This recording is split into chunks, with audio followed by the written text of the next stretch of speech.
आमच्या जनहित न्यूज चॅनलला सबस्क्राईब करा, बेल आयकॉन दाबा आणि पहा जनहित न्यूज महाराष्ट्र चॅनलचे व्हिडिओ सर्वात आधी आपल्या मोबाईलवर। खासदार डॉक्टर श्रीकांतजी शिंदे यांच्या मार्गदर्शनाखाली जिल्हा प्रमुख गोपाळ लांडगे, आमदार डॉक्टर बालाजी किणीकर यांच्या प्रयत्नातून सुभाषजी साळुंके, माजी नगरसेवक आणि संवाद फाउंडेशन यांनी व्यसनमुक्तीसाठी उचललेलं हे पाऊल निश्चितच कौतुकास्पद आहे।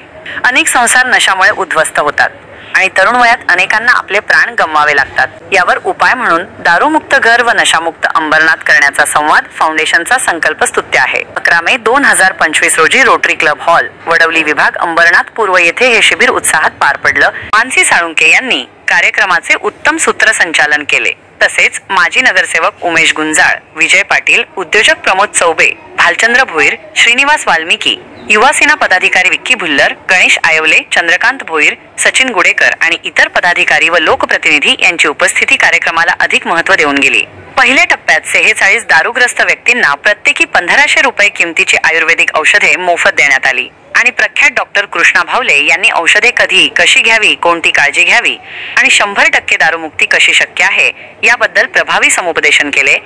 IRS समीर वानखेडे यांच्या उपस्थितीने या नशामुक्ती शिबिराला विशेष महत्त्व प्राप्त झालं आहे। बाळकृष्ण आल्हाट, जनहित न्यूज महाराष्ट्र। सर्वात प्रथम सुभाजीचा आणि आदरणीय लांडगेजीचा यांचा खूप खूप आभार। नशामुक्ती यासारखं म्हणजे इम्पॉर्टंट टॉपिकवर यांनी एक लेक्चर ठेवलेलं आहे फॉर अवेअरनेस आणि त्यानंतर डॉक्टर कृष्णा भावले पण आहेत आमचे सारा फाउंडेशनचे, तर हे पण मोफत डिस्ट्रीब्युशन करणार फर्स्ट 100 फॅमिलीजला नशामुक्तीसाठी। यासारखा कार्यक्रम नेहमी करायचं हे रिक्वेस्ट पण करतो मी लोकांना।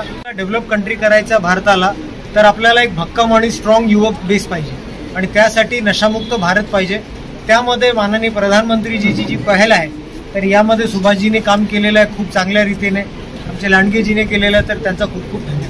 अलीकडे नशेचे प्रकार अनेक वाढलेले आहेत आणि त्यामध्ये इतर नशा या दारूच्या नशापेक्षाही भयंकर आहेत अशी वस्तुस्थिती समाजामध्ये झालेली नाही, तर प्रत्यक्ष ती आपण अनुभवतोय आणि त्याकरता जो काही नुकसान होतं, कुटुंबाचं नुकसान होतं, समाजाचं नुकसान होतं, त्या बाबतीमध्ये असे कार्यक्रम आयोजित करणं आवश्यक आहे।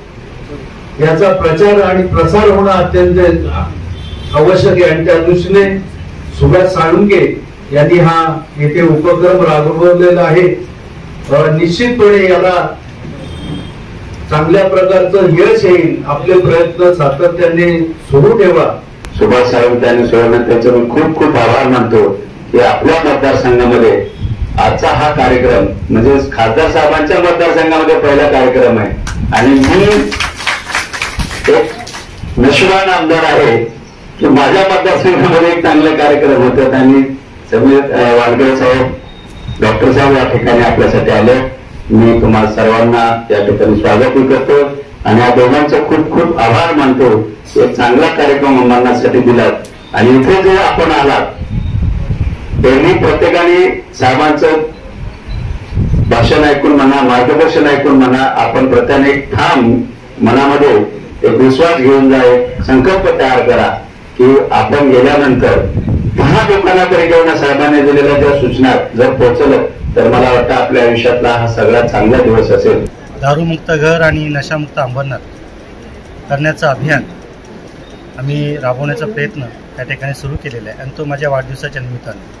शरीर परोपकारी लाभावे, बहुतांच्या कार्यासे यावे, उणे पडू न द्यावे कुणे एकाचे, ह्या उक्तीनुसार गेल्या अनेक वर्षापासून आम्ही आईवडिलांच्या आशीर्वादानं सामाजिक आणि शैक्षणिक काम करत असतो आणि हे काम करत असताना म्हणजे विद्यार्थी असतील, खेळाडू असतील, क्रीडा ज्येष्ठ नागरिक असतील, महिला असतील, मुली असतील, यासाठी विविध प्रकारचे सामाजिक उपक्रम त्या ठिकाणी राबवत असतो।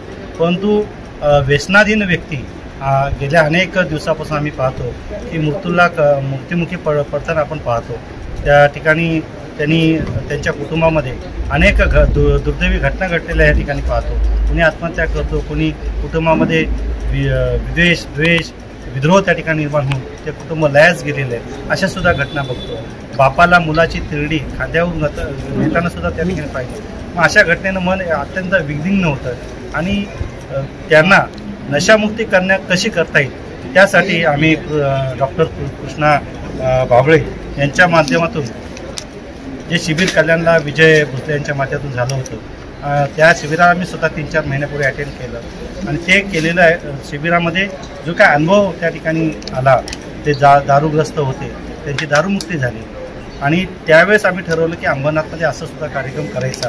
भले या ठिकाणी आपण एक प्रयत्न करू, त्या प्रयत्नाला त्या माध्यमातून किती लोक येतात, किती हे येतात आणि तो प्रयत्न त्यांच्याकडून पैसे घेण्यापेक्षा त्यांचा जो माझा वाढदिवसावरती होणारा जो काही खर्च आहे तो खर्च टाळून हा सामाजिक उपक्रमामध्ये लावावा, दारूमुक्तीसाठी लावावा आणि तो केलेला प्रयत्न आज या ठिकाणी आहे. आणि आज जे काही दारूमुक्तीसाठी जे काही लाभार्थी या ठिकाणी आलेले त्याचा संपूर्ण खर्च आम्ही त्या ठिकाणी करणार आहोत आणि हे करण्यासाठी माझे सहकारी आहेत सुजाबाई सय्यद यांनी सुद्धा मला सहकार्य केलेले आहे. संवाद फाउंडेशनच्या माध्यमातून सौ सुवर्ण साळुंखे हे सुद्धा या ठिकाणी प्रयत्न करतात की जे जे काय चांगलं करता येईल त्यांच्या घरामध्ये आनंद कसा निर्माण होईल हा प्रयत्न आमचा या ठिकाणी आहे आणि त्या प्रयत्नाला आज या ठिकाणी यश आलेलं आहे असं आम्हाला वाटतं. आणि आम्ही स्वतः आनंदी राहण्यापेक्षा इतरांच्या घरातलं जे काय अंधकार आहे ते सुद्धा आनंदी राहणं, तो एक प्रयत्न या ठिकाणी आम्ही केला. आणि ह्या प्रयत्नामध्ये आज आपण पाहतोय की IRS समीर वानकडे सुद्धा या ठिकाणी आले. ड्रग्स, MD किंवा इतर व्यसनं दिन कसे होतात आणि ते कसे प्रवृत्त करता येते ह्याच्याविषयी सुद्धा त्यांनी मार्गदर्शन केलं. शिवसेनेचे ठाणे जिल्हा प्रमुख सन्मान्य गोपालजी लांडगे, कल्याण जिल्हा प्रमुख गोपालजी लांडगे साहेब आले, स्थानिक आमदार डॉक्टर बालाजी किणीकर आले, अनेक नगर लोकप्रतिनिधी आले, पत्रकार बंधूंनी सुद्धा त्याची दखल त्या ठिकाणी घेतली. तर मी सर्वांचा मनापासून धन्यवाद व्यक्त करतो. हा एक छोटासा प्रयत्न आहे, परंतु हा प्रयत्न मोठा व्हावा यासाठी राजकारणाच्या पलीकडे जाऊन हे काम आपण खूप करणं गरजेचं आहे. आणि शिवसेना परिवार म्हणून, लोकप्रतिनिधी म्हणून, संवाद फाउंडेशन म्हणून आम्ही त्या ठिकाणी करत राहू. जेवढं काय चांगलं करता येईल तो प्रयत्न आमचा त्या ठिकाणी नक्कीच ह्या नशामुक्तीसाठी असेल. महाराष्ट्राचे मुख्यमंत्री एकनाथजी शिंदे साहेब आणि कल्याण लोकसभेचे खासदार डॉक्टर श्रीकांतजी शिंदे आणि आपल्या इथले स्थानिक विधानसभेचे आमदार डॉक्टर बालाजी किणीकर यांच्यामार्फत बरीच विकासाची कामं झाली या विभागात. पण विकासाची कामं करता करता मानसिक विकास होण्याची खूप गरज आहे आणि तो मानसिक विकास म्हणजे ज्या कुटुंबात ज्या व्यसनग्रस्त आहेत त्या कुटुंबात जेव्हा महिला मला भेटायला येतात, त्या घरातल्या कहाणी सांगायच्या, तेव्हा ते ऐकून कुठेतरी मन खचून जायचं. मग त्याच्यासाठी आम्ही कल्याणमध्ये आमचे स्नेही विजयजी भोसले यांच्यामार्फत तो कार्यक्रम आयोजित केला होता. तिथे आम्ही दोघांनी हा कार्यक्रम अटेंड केला आणि तो कार्यक्रम अटेंड केल्यानंतर डॉक्टर कृष्णा भावले यांचं जे मार्गदर्शन होतं त्याच्याने आम्ही प्रभावित झालो आणि हा कार्यक्रम अंबरनाथवासियांना आपण घेऊन यायचा आणि अंबरनाथ पूर्ण नशामुक्ती करायचं हा आम्ही एक निर्णय घेतला. आणि साहेबांच्या वाढदिवसानिमित्त इथले स्थानिक नगरसेवक सुभाषजी साळुंखे यांच्या वाढदिवसानिमित्त आपण कुठलीही पार्टी किंवा कुठलंही मेजवानी न देता तेच पैसे आपण समाज कार्यासाठी लावायचे, व्यसनमुक्तीसाठी लावायचं असा आम्ही निर्णय घेतला आणि त्यासाठी तुम्हाला सगळ्यांना इथे बोलवलं. आणि आता मी त्याच्यासाठीच मार्गदर्शन करतोय आणि त्यांचे औषधं पण आपण देतो आणि मला नक्कीच वाटतं की ह्याचा सगळीजण लाभ घ्यायला प्रत्येक कुटुंब हे हसतमुखी राहील आणि त्याच्यातून त्यांना एक सावरण्याचा मार्ग हातभार मिळेल आणि नवीन जीवनाला सुरुवात करतील.